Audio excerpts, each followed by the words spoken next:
हम दिखाएंगे आपको 36 किला हर खबर पर हमारी नजर। नमस्कार, मैं हूं आफ्ताब खान। अभी हम अंबागढ़ चौकी खंड शिक्षा अधिकारी के कार्यालय के सामने खड़े हैं, क्योंकि कलेक्टर ने कहा है, साफ लफ्जों में कहा है कि अनियमितता पाई जाएगी तो कार्रवाई भी की जाएगी। मैं अतिशेष की श्रेणी में नहीं आती। अगर विषय आधारित कहा जाता है तो विषय के आधार पर भी जब हुआ है तो मैं सबसे सीनियर होती हूँ। अगर वो कहते हैं कि शाला में दर्ज संख्या के हिसाब से अगर कार्यभार ग्रहण किया जाए तो उस कार्यभार ग्रहण करने से मैं सबसे सीनियर होती हूँ। तो मैं अधिकारियों से जानना चाहूंगी कि किस नियम के तहत मुझे अतिशेष निकाला। अगर विषय आधारित कहते हैं तब भी मैं साल में सबसे सीनियर हो जाती हूँ और कार्यभार में आप स्कूल में सबसे सीनियर हूँ।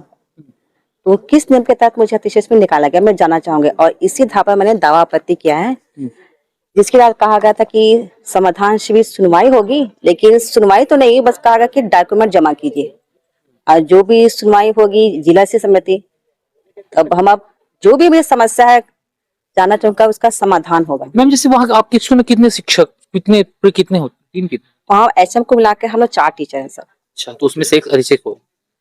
और अगर दर्ज संख्या 88 है, अगर दर्ज संख्या हिसाब से कहा जाए तो एचएम को मिलाकर 3 टीचर रहेंगे। तभी इस स्थिति में मैं अतिशेष नहीं आती हूँ, क्योंकि मेरी साला में ऐसा है कि मेरी वहाँ पदस्थापना 2008 में हुई। मैं अपने एचएम से भी सीनियर हो जाती हूँ।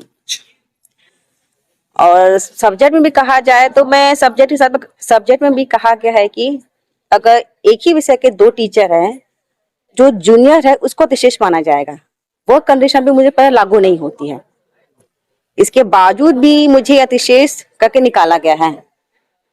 तो आपके हिसाब से कौन अतिशेष हो सकता था वहां पर? जैसे आप नियमावली जो निर्देश बता रहे हो, सबसे जो नियम हमें मिला है, जो गवर्नमेंट ने हमें जारी किया, अब उस हिसाब से कहा जाए उस साला में जो सबसे जूनियर है वो अतिशेष आएंगे।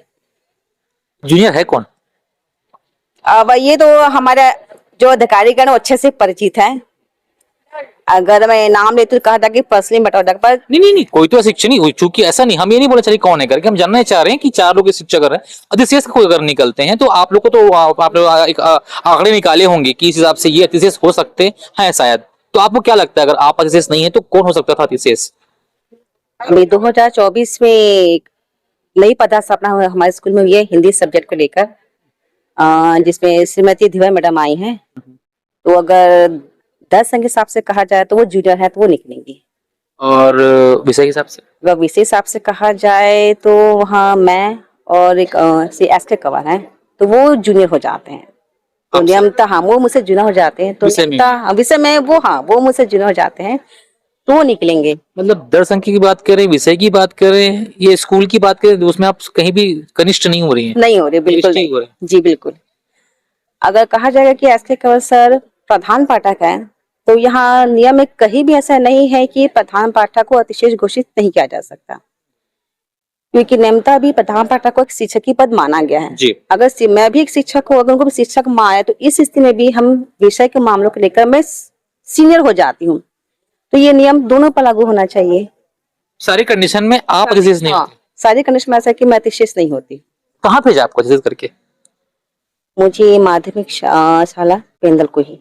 इस तरीके से मैम का कहना ये है कि दर संख्या की बात करें या विषय की बात करें, सब में ये जो है वो अतिशेष नहीं आ रहे। बावजूद इसके जो ब्लॉक समिति ने अतिशेष कर दिया है। समय सिमर बांधा पे न्यूज किया था कि खंड शिक्षा अधिकारी की जो धर्म पत्नी है वो ही वहां पर 2024 में गई थी। तो प्रश्न ये खड़ा होता है कि क्या हो सकता है, मे बी क्या खंड शिक्षा अधिकारी धर्म पत्नी को बचाने के लिए इन्हें अतिशेष कर दी है, या फिर जो प्रधान पाठक है वो अतिशेष होते थे? कहने का मतलब ये कि अगर नियमावली से काम किया गया होता तो मैम जो है वो अतिशेष नहीं होती।